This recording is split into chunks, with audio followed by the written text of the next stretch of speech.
ആ പെൺകുട്ടി എന്തുകൊണ്ടാണ് ഇത് പറഞ്ഞത് എന്നത് കൂടി അവരുടെ ആ ഇമെയിലിൽ കൃത്യമായി പറയുന്നുണ്ട്.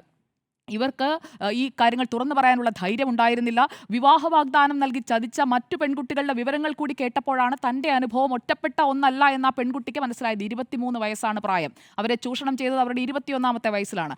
അതിനു മുൻപ് അവരുമായിട്ട് സൗഹൃദം സ്ഥാപിച്ചിട്ടുണ്ട്. എന്നിട്ട് കൃത്യമായി വലയൊരുക്കി കാത്തിരിക്കുന്ന ഒരു ഭീകരനായ ഒരു ചിലന്തിയാണ് രാഹുൽ മാങ്കൂട്ടത്തിൽ കോൺഗ്രസിനെ സംബന്ധിച്ചോളം. ആ ചിലന്തിയുടെ വലയിൽ ഒരുപാട് പേര് പെട്ടിട്ടുണ്ടാകും. അപ്പോൾ ആ വലയിൽ പെട്ടിട്ടുള്ള ഓരോരുത്തരായി വന്ന് തുറന്നു പറയുകയാണ്. തുറന്നു പറയാനുള്ള ധൈര്യം അവർക്ക് കിട്ടിയത് രാഹുൽ ഈശ്വർ എന്ന് പറയുന്ന രാഹുൽ മാങ്കൂട്ടത്തിനെ പിന്തുണച്ചുകൊണ്ടുള്ള ഈ സൈബർ ഇടങ്ങളിലെ ബുള്ളിയിങ് നടത്തിക്കൊണ്ടിരുന്ന പ്രധാനപ്പെട്ട ഒരാൾ അകത്തായതാണ് ഈ പെൺകുട്ടിക്ക് ഈ ഇമെയിൽ അയക്കാനായി ഇപ്പോൾ ഇത്രയും ധൈര്യം വന്നതിന് പിന്നിലെന്നാണ് ഞാൻ മനസ്സിലാക്കുന്നത്. കൂടുതൽ യുവതികൾക്ക് അപകടം സംഭവിക്കാതിരിക്കാനായി എൻ്റെ അനുഭവം പങ്കുവെക്കേണ്ടത് ഒരു നൈതിക ബാധ്യതയായി ഞാൻ കണ്ടു എന്നാണ് അവർ പറയുന്നത്.